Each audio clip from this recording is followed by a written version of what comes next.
గారు మరో ఉత్తరం చూద్దామండి. అలాగే చీమకుర్తు నుండి వందన గారు పంపించారు. నైవేద్యానికి ప్రసాదానికి తేడా ఏంటి తెలియచేయండి అని అడుగుతున్నారు.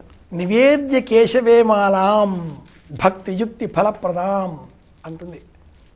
నైవేద్యం అన్న శబ్దాన్ని వినగానే నా జ్ఞాపకం వచ్చే శ్లోక వాక్యం ఇది.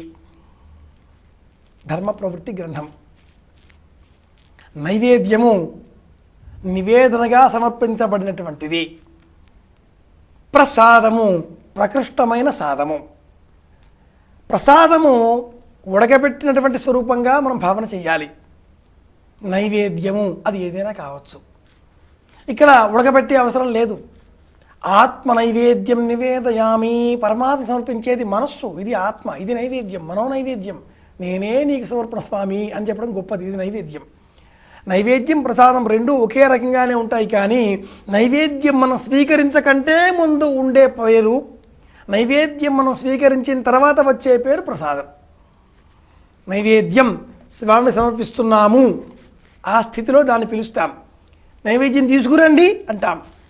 నైవేద్యం తెచ్చిన తర్వాత నివేదన, ఆరగింపు. స్వామిగారు ఆరగిస్తున్నారు. అలా ఆరగించిన పిమ్మట ఆ పదార్థానికి వచ్చేటటువంటి రెండవ పేరు అదే పదార్థం. అక్కడ పదార్థం మారిపోతుంది, పేరుతో ప్రసాదం అవుతుంది, పంచిపెట్టబడేది అవుతుంది. అంతవరకు పంచిపెట్టబడేది కాకుండా ఒకే ఒక వ్యక్తి కేంద్రీకరింపబడినటువంటిదిగా ఉన్నది, అది నైవేద్యం. ఆ ఒక వ్యక్తి ఎవరు? పరమేశ్వరుడు, శ్రీమన్నారాయణుడు, దైవం. ఆయనకి ఇచ్చేంత వరకు నైవేద్యం సిద్ధం చేస్తున్నాను అంటుంది ఇల్లాలు.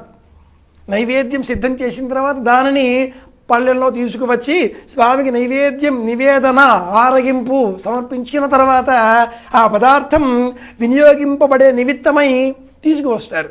వినియోగించే సమయంలో అక్కడ అది ప్రసాదం అవుతుంది. ఎందుకు ఇలాగా ఈ మార్పు ఏమిటి అంటే, స్వామి ఆ ప్రసాదాన్ని తింటాడా? మన గుండె అయిపోతుంది. పెట్టిన ఆ పదార్థంలో ఏదన్నా ఒక్క పండు లేకపోతే 5 పెట్టా 4 ఉన్నా ఎవరు తిన్నాడని తంతాం మనం. 5 ఉండాలి, ఆయన చూస్తాడు, అంతే, మనమే తింటాం. ఇక్కడ ఏమిటి అర్థం అంటే,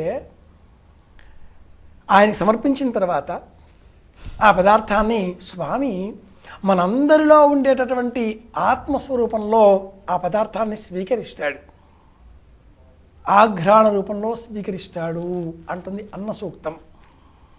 అన్నాత్ భూతాన్ని జాయంతే, వేదధర్మాలు చాలా చెబుతారు. ఆయన ఆ పదార్థాన్ని అనేక జీవులలో ఉండేటటువంటి స్వరూపంగా, దామోదర స్వరూపంగా స్వీకరిస్తాడు. అప్పుడది ప్రసాదం అవుతుంది, ప్రకృష్టమైన సాదం.